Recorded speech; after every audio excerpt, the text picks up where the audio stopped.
tudo faz todo sentido, porque a gente tem sido um grande assunto do futebol brasileiro nas últimas semanas, que é a questão do fair play financeiro, né? Uma coisa que foi dita lá primeiramente pelo Textor, falando sobre o Bahia, depois veio o Rodolfo Landim, veio o presidente de São Paulo também comentar sobre isso, começou a ser Júlio Casares. Júlio Casares começou a falar isso em muitos lugares. E aí, é o que eu falo, acaba que a gente fala muito sobre os clubes que de fato gastam dinheiro e acabam tendo dinheiro, né? O Flamengo pelo seu tempo de trabalho e muito bem feito pela diretoria, o Palmeiras também, já o Botafogo uma coisa mais recente, tendo um dinheiro aplicado diretamente do Textor. Só que eu acho que o principal problema do futebol brasileiro é o que o Corinthians está fazendo. É o cara dever, é o cara não pagar salário, e ele tá trazendo um cara que, como o Thiagão falou, que para Botafogo, Flamengo e Palmeiras seria complicado de pagar, que até para ele seria muita grana. Uhum. Então, assim.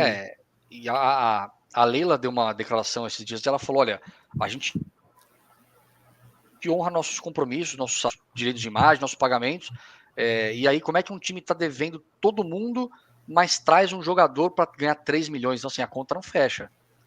De fato, a conta não fecha. E hoje em dia, cara, é difícil você contar com o dinheiro do patrocínio, porque qualquer problema que dê nesse que ele já está acontecendo, né, já é uma realidade, cara, essa dívida fica pro Corinthians, não fica pro patrocinador que foi embora, não fica pro Augusto Melo quando ele for embora. E aí o Diegão pode falar melhor. Olha o que aconteceu com o Cruzeiro, cara. A má gestão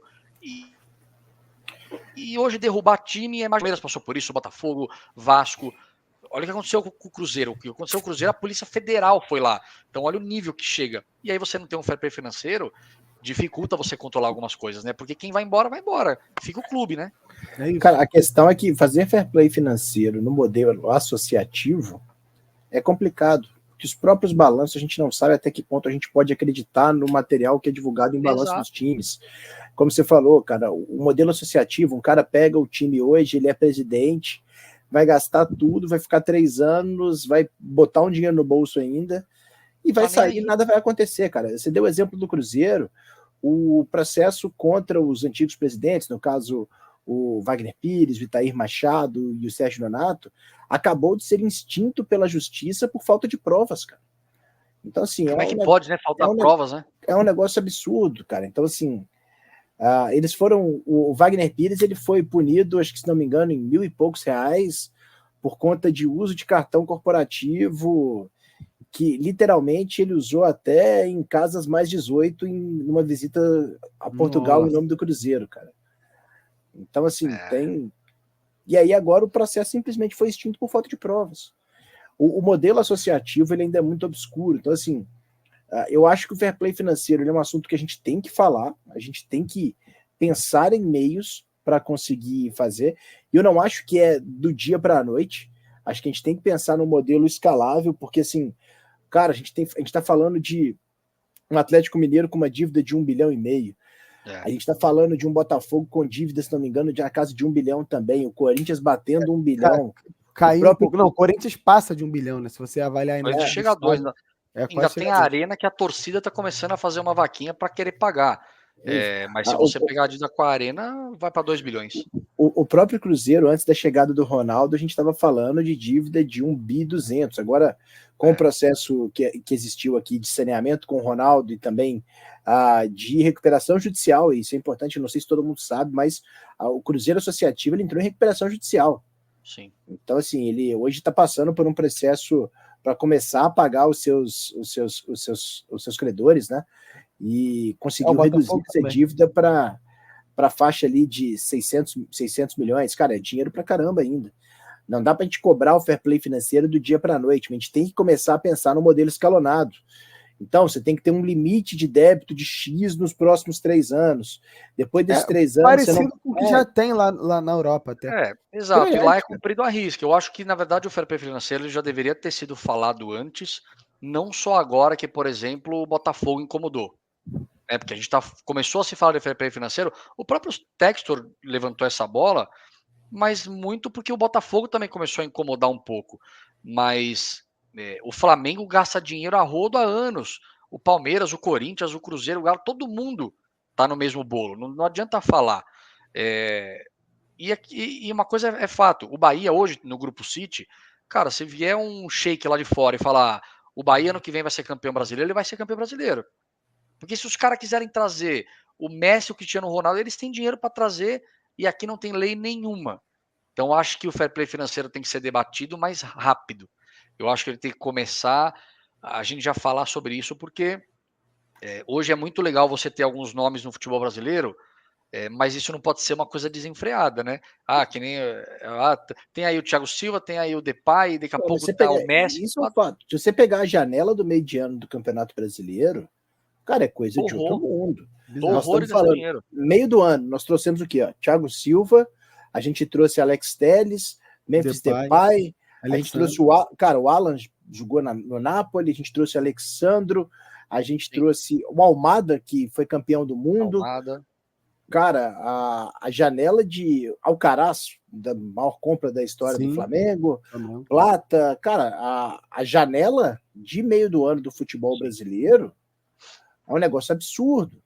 Sim. Cruzeiro trouxe o Wallace, trouxe Matheus Henrique de fora. Cara, nós estamos falando de uma janela absurda. E assim, eu não tenho dúvidas que a qualidade do futebol brasileiro subiu com essa janela de transferência. Claro, a competitividade fica muito maior.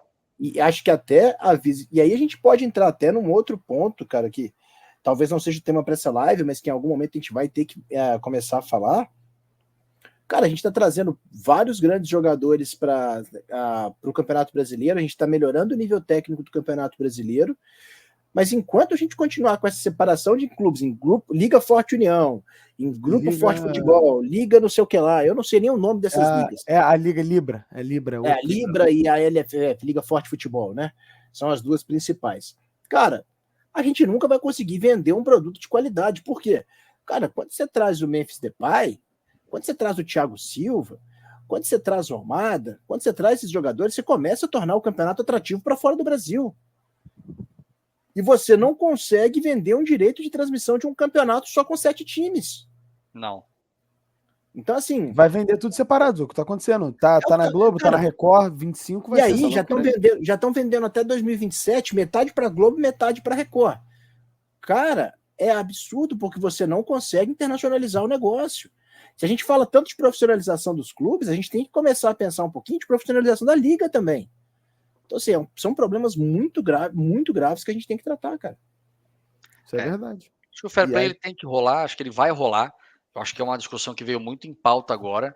E vão começar reuniões com esses clubes. Eu acho que é uma coisa que, talvez para o ano que vem mesmo, a gente já possa ver alguma coisa ou outra.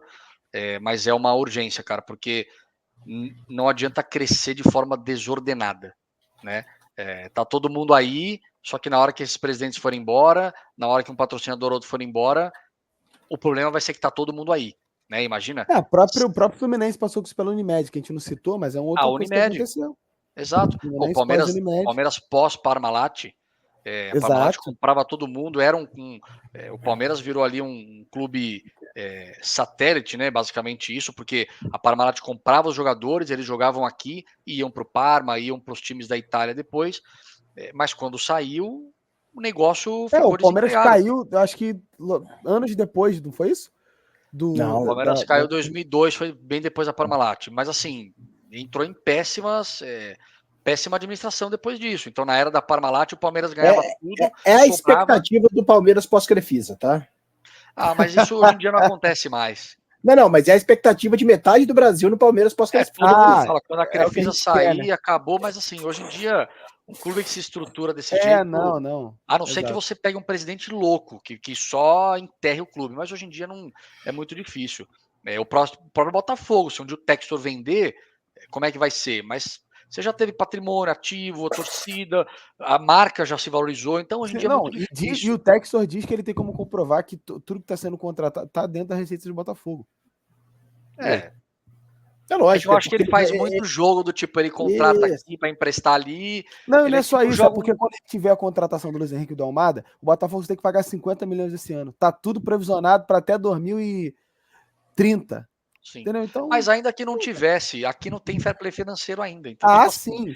Teoria, mas para a saúde do clube, ele sabe que ele não pode acabar com o clube. Claro, é aquela coisa. eu vou comprar o Adrielson por 46 milhões de euros. É só porque ele está tirando o dinheiro de um bolso da direita e colocando no bolso da esquerda. Exato. Sim, exato. O Almada saiu por esse valor, mas a gente sabe que o Botafogo vai pagar 50. O resto vai ser tudo, depois ele vende. O que faltou para pagar, ele vende pro Lyon e entra no fluxo de caixa do Lyon, pô. Ele joga um Championship Manager, entendeu? Ele aborda para assinar 3 clubes e vai comprando dali e daqui. Mas acho que é uma discussão legal, acho que ter que acontecer, acho que ela vai acontecer e vai ser muito importante para o futebol. Os clubes que estão hoje pior estruturados vão sofrer um pouquinho mais, mas talvez daqui 20 anos esses clubes vão agradecer. Você tem possibilidade de acertar isso. Você tem, foi o que o Diegão falou. Até uma das coisas que é tratada lá fora, que é a questão do limite do prejuízo acumulado por 3 temporadas. Você tem isso. Sim. Você tem uma flexibilidade, pode chegar até 90 milhões, dependendo do aporte de acionista, então você pode. Só que é um prazo, é para você não é para você, ele te permite isso exatamente para você ter tempo de se ajeitar se você tiver muito na merda. Entendeu? Sim. Então, até isso é pensado. E até pouco tempo atrás, em 2019, foi apresentado por um economista, se eu não me engano, é o César Grafietti, o nome dele. Foi apresentado uma forma de fair play financeiro, né? Mas acabou não foi à frente com a CBF na época. Ele falou sobre isso, sobre o controle de gasto, que não pode gastar mais do que ele arrecada, falou sobre isso que não pode ter atraso de salário, não pode ter problema com dívida. Isso no futebol brasileiro é impensável. Dos 20 clubes, 14, sei lá, 14 não, mas, 12 devem atrasar salário, hoje. Sim. Entendeu? É bizarro. Enfim, mas a gente vai discutir isso muito mais ainda, porque vai ter mais capítulos de tudo isso que está sendo discutido, e eu acredito que ano que vem teremos já alguma coisa, não sei ainda se muito bem trabalhado da melhor forma, mas já alguma coisa relativa a isso.